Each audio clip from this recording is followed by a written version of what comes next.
So hello guys and welcome to another SCPH replay casting session by the fans, for the fans, and for a very special someone. So we are going to be getting into another map as per usual, and I believe this is going to be a best of 3. So it's going to be time to introduce our players coming into this one. First things first, here on the southeast corner of that Aura LE, the edgiest map of them all, it is the Red Zerg, Jazzyjay. And his opponents, here on the top left, you know this man already. He is one for the mythos, truly. When you read a book on SCPH, this is the guy that you should see on the cover. It is the Blue Terran, Mr. Commissioner himself, DLSMIZEL. So Mizzle not really needing no introduction, but might as well do so anyway. The pioneer of the quarantine project, moving on over to pretty much administrate as well as moderate multiple tournaments. Now we're working on to the SEA League, which is going to be featuring 4 countries, which is pretty cool to say the least. But he is going to be going for his usual barracks right now. He has some pretty good Reaper control. He's been practicing on it after, well, the first few times I saw him just let his Reapers die. You know, that's something that happens a lot for starting out Terrans. But, you know, with the SCPH community, he's been working really hard to get even better. On the other side though, Jazzyjay. I believe I've seen this name before in the Novice Cup, which Mr. Malpate was able to host for the community. So big shoutouts to him. And yeah, just looking at Missile trying to maybe train, or is he bullying a Zerg player? That's gonna be the question here. But regardless of the fact, this is gonna be a really good learning experience for Jazzyjay, and at the same time, this is going to be pretty solid here for Missile as well, to just basically see where he has gone as his playing career. In any case though, second base now coming on up here from Missile. In the meantime, Jazzyjay will be getting that pull on first. So we'll see if there's any early aggression, because this is that aura, and where you're able to use these speed zones here to get those Zerglings all the way to the other side, then they can go even quicker and quicker. Factory though going online, second command center going to be there as well. 2 refiners now up and running, and it seems like Mizzle going to be transitioning to a multiple barracks assault here. He can still go for the 1-1-1 though if he wants to go for the harassment, but that scouting is going to be essential as the Reaper is already in position. This is Mizzle though, getting a little bit of the choose against the Zerglings there, and good micro right now. Mizzle actually not using this Reaper so far, goes up on top to the main base, gets that scouting information. And let's see what he knows. He sees exactly what's going on. Pool is there. A pretty late metabolic boost though by the 3-minute mark here from the side of Jazzyjay. And it seems like that rush perhaps from the Red Zerg not really panning out to the best way. So in any case, Mizzle is going to be up and running with that second base. He is going to be going for the 1-1-1 setup instead. So here for our Terran, wants to play the tech options rather than going for the multiple barracks approach. When you do get those many racks at the get-go, then you are going to be looking to just basically harass your opponent with Marines, get that tech lab on for the stim pack, and Mizzle going to be complementing his units, of course, with some great Widow Mines. So it seems like though Bio still is the way of the game. And here we go already, Mizzle slamming on down to the Overlord like a pog. Starport though up and running. It is going to be the factor right now, double pumping out these units. And interesting enough, it might be twin Hellions coming on through to that mineral line. But in any case, Mizzle is going to be playing it standard. All about those Hellions trying to get harassment on. In the meantime, here for Jazzyjay, since he basically got neutered from initial assault, he decides to go for the macro approach instead. Goes over to make that third base. He is going to be getting Carapace as well to, of course, get that scouting information. And in a situation like this, oh, it's multiple Widow Mines instead for Mr. Mizzle. Cheeky stuff. Will he actually go for the armory first so he can get the cloak burrow on? Seems like it's not the case. Wants to play the economy instead. So it's a little bit of protection right now as Mizzle is going to be harassing that mineral line with the Reaper. Cluster Bomb comes and the Queen gets that takedown. Second extracted right now onto the main base coming online. 3 and 4 here for Jazzyjay. So we will see a tech switch now, courtesy of our Zerg player.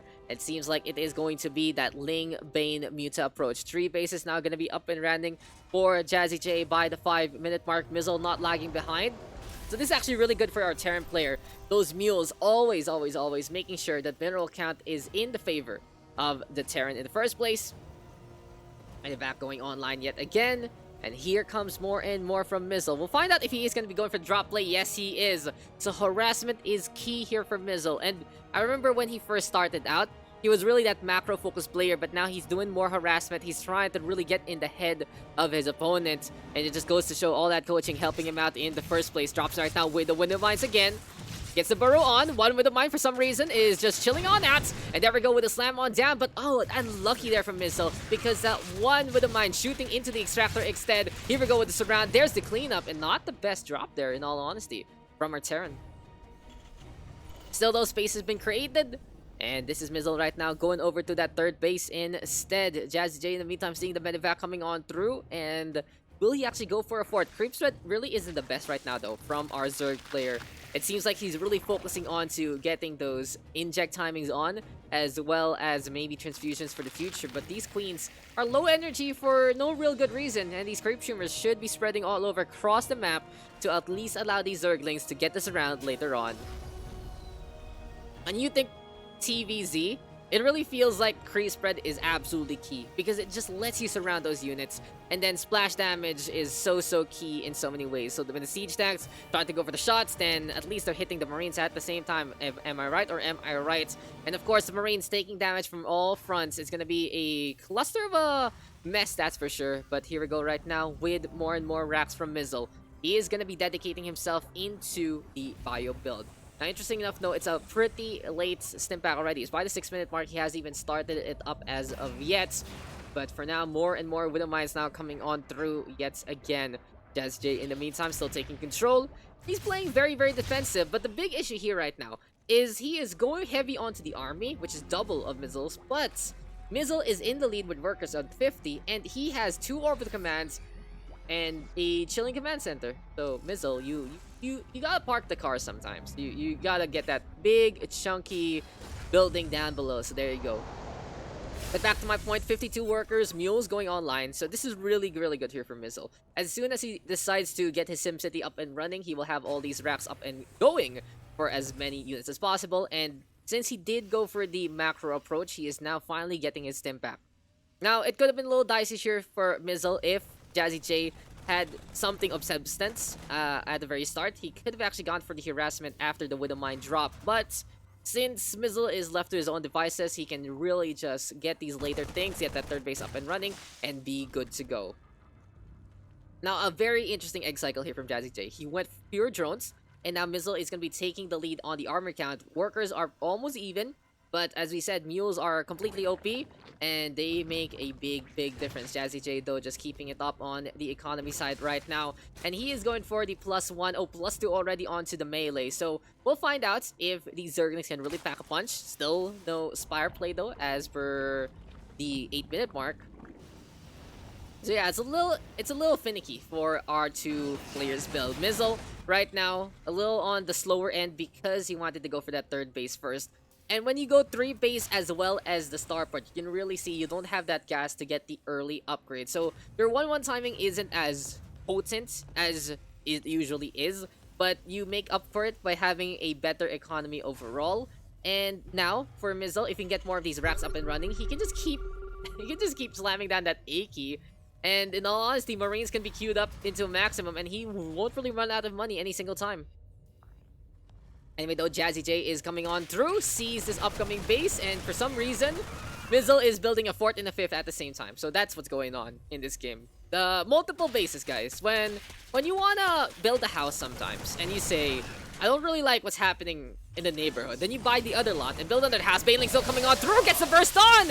And that's pretty good there from Jazzyjay, but even better from MiZEL. The missile connects onto the Baneling cluster at the end, so it's a little bit of waste there, but MiZEL not paying attention to his natural right now. Zerglings are getting free kills here and there. Here comes more and more, though, from the Ling Flood, and MiZEL is holding the line by the staircase up on top. The Marines stay alive, but come on, mate. Your natural is just taking so much damage. This Ling squad is doing all they can and more, and goodbye to 1 full base right there. Sloppy play there from MiZEL, but he is going to be coming on back now to go for the attack. He is successful to defend that one, and Jazzyjay actually going for the Hydraless approach here. So no Spire whatsoever. He is going to be going for a ground-based composition, but he has to be pretty quick if he wants to survive. 61 army right now to 20. Perfect time for a counter-attack here from MiZEL because he needs to even up the odds after getting hurt there by the natural base. Dildo +1 is already up and running, I believe. Yes, it is. Now +2 will be going online very, very soon. But the Lings have that +2. We are going for Carapace as well. And we'll see if MiZEL can actually make it through to the other side, because this cluster of units is gonna be getting in position already. But MiZEL taking the outermost approach. The Outer Worlds are waiting for these Marines to come on through again. Overlord going down one more time with the mines. Getting that scouting information, moving on around like real mines there. And the most interesting part right now is MiZEL does have that armory, I believe. So these Widow Mines can be invisible if they get burrowed on. Zildo, time for the setup. Queen will go down already. There we go with the missiles again, connecting. And the Marines right now pushing on forward to get rid of this third base. Fourth base though up and running here for Jazzyjay. So still a good chance here for the Zerglings to come on back again. But with the army count right now, Jazzyjay needs to be very, very careful about those hatcheries. He can't afford to lose another hatch, or he will not have enough to reinforce his lines. He's going for 14 Lings as well as 16 Banes, and these Banelings need to bust down the best moves they can if he wants to survive. So for now, MiZEL is having a little bit of the advantage. Even though he lost out those workers there for free, he still is applying the pressure, to say the least. Marines right now coming on through again and again. And I like how surgical MiZEL is playing this. He wants to play it in a way that he's going for these outermost bases first. He's trying to make sure that the creep he's stepping on isn't the most. And here we go again with the Marines right now coming on through. Baneling's gonna get the slam on one more time. And boom goes the dynamite. All these Marines going down. And MiZEL will get beaten back for the time being. But Jazzyjay still doesn't have enough to hold the line. More Banelings though coming on through. Oh, that's too much, MiZEL. That's way too much losses there. And he has to back on now. 3 base versus 4, though. And this is where MiZEL can actually turn it around in a way. Even though he loses a lot on the army, he still has substantially enough to defend. And in a situation like this, it really can be a way that this is just going to be evening up the odds. So for Jazzyjay, he is going to be going for his 4th base again. Here for MiZEL right now, 5 bases up and running. And this is where MiZEL really shines. In all honesty, guys, he has a very, very good sense of macro. And even though he kind of slips on the micro from time to time, like we saw onto the natural, he always makes sure that he is going to be trying to stay ahead on the bases. Now, for me, it was very risky to build 2 command centers at the same time. Not gonna lie. Because that is just a big investment of minerals. But since he had the better economy from his starts, he could actually afford to do it without really dying in the first place. Here we go though with MiZEL right now going for the drops instead. I like this a lot better, especially the high ground can be very, very effective for these units. With the mines right now trying to get the lock on again. Baneling slamming on down to the mines. And this time, it's time to get the hell out of there. Jazzyjay, though, still playing a very, very ground-based composition, and he is going to be going for a 5th base there for a twin-prong attack, though. Here comes MiZEL right now, going over to that 4th base one more time. And can he actually get the takedown here? That's the question. Burrow is up and running, though, in just a bit. No, it's only getting research, and this time, that's a Widow Mine getting a big bust down onto those Banelings. When you see the missile hitting those acid spores, it is just so painful to watch.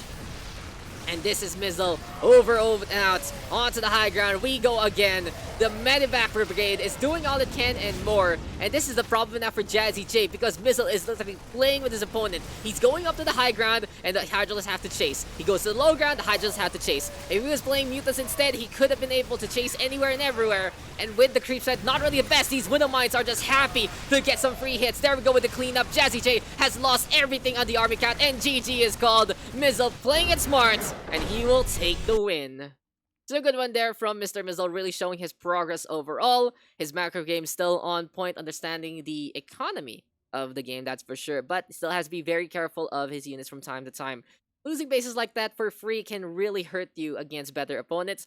And Jazzyjay on the other side couldn't really decide what he wanted to do at the get-go. MiZEL showed up with the Reaper. The Zerglings had to stay home, and it was a head-scratcher from there. But I do commend how he tried to defend that. It was really, really good Baneling hits, to say the least. But going for the Hydras like that, without any way to contest the Medivacs, is a big head-scratcher, especially on a map like this. It's a triangle formation on the 1st, the 2nd, and the 3rd. So when you do see a Terran coming your way, you have to expect those Medivacs to play something very, very cheeky with the Afterburner. So for Jazzyjay, just pay attention to what's coming his way and make sure he plays a little more into the standard. MiZEL, in the meantime, doing all he can to take this first win in this best of 3.